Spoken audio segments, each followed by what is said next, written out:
सबसे पहले 1 cup oil हम इसमें शामिल करेंगे। उसके बाद 3 मीडियम साइज़ प्याज हम इसमें शामिल कर देंगे और गोल्डन ब्राउन होने तक इसे फ्राई करेंगे। जब प्याज का कलर कुछ गोल्डन ब्राउन सा हो जाएगा तो हम इसको सेपरेट कर लेंगे और ठंडा होने पर हम इसे अपने मसाला पीसने वाले जार में इसको दरदरा सा ग्राइंड कर लेंगे। इसको मैं अपने जग में ग्राइंड नहीं करूँगा क्योंकि मुझे इसका जो टेक्सचर है वो दरदरा सा चाहिए, इसलिए मैं इसे मसाला पीसने वाले जार में ग्राइंड करूँगा। इसके बाद हम इसको सेपरेट कर लेंगे इस तरीके से। अच्छा, अब जो स्टेप हमारे पास है उसमें हमने करना ये है कि हमारे पास ये मसाले हैं जिसकी क्वांटिटी कुछ यूँ है। 2 बड़ी इलायची, जायफल का आधा टुकड़ा, 1 इंच जवेत्री का टुकड़ा, 1 तेज़पत्ता, 1 टीस्पून काली मिर्च, 6 से 7 लौंग, 6 से 7 हरी इलायची, 1 से 1.5 इंच की दालचीनी। इन मसालों को हम जो है वो फाइन ग्राइंड कर लेंगे इस तरीके से, बिल्कुल पाउडर फॉर्म में इसको ले आएंगे इस तरीके से बिल्कुल। अच्छा जी, अब इसमें हमें जो शामिल करना है वो हमें शामिल करना है 1 टेबलस्पून धनिया और ज़ीरा पाउडर मिक्स पीसा हुआ था मेरे पास।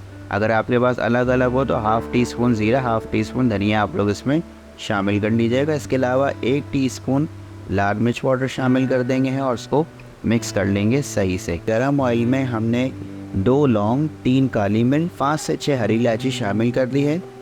थोड़ा सा पकने देंगे। उसके बाद हम इसमें 750 ग्राम चिकन ऐड कर देंगे जो कि तकरीबन 3 पाव है। 2 टेबलस्पून अदरक लहसुन का इसमें शामिल कर देंगे और उसको सही से मिक्स कर देंगे और गोल्डन ब्राउन होने तक हम इसको इस तरीके से मिक्स करेंगे जिससे इस वक्त आपके सामने ये जो है वो कलर आया हुआ है।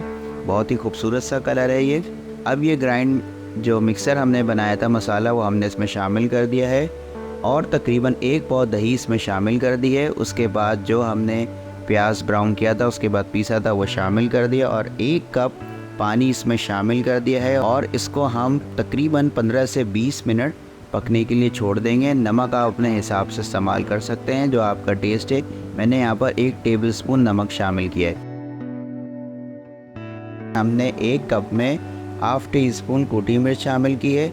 2 टेबलस्पून हमने क्रीम और 8 से 10 दाने बादाम के शामिल कर लिए हैं और इन चीज़ों को हम ग्राइंड कर लेंगे बिल्कुल इसी तरीके से ताकि हमें इसका बेहतरीन जायका बनाना है। दरदरा सा थोड़ा सा पानी शामिल कर लें। बिल्कुल फ़ाइन पेस्ट इसका जब बन जाएगा, यहाँ पर चिकन हमारी गल चुकी है। अब हम अपने इस मिक्सचर को जो हमने बादाम वाला पीसा था उसमें इसको शामिल कर लेंगे और इससे हमारे कौरमे की जो खूबसूरती है वो बहुत ज़्यादा इन्हेंस हो जाती है। यहाँ पे बिल्कुल आपके सामने इस वक्त आपको यकीनन नज़र आ रहा होगा कि किस तरीके से ये वाइटिश टेक्सचर में आ चुका है और ये शक्ल से ही बहुत दरदरा सा लग रहा है। अब एक अलग सी देगची में हमने ऑयल गरम करके इस साइज़ के आलू उसमें शामिल कर लिए और डार्क गोल्डन होने तक हम इसको फ्राई करेंगे जो हमारा रिक्वायर्ड कलर है।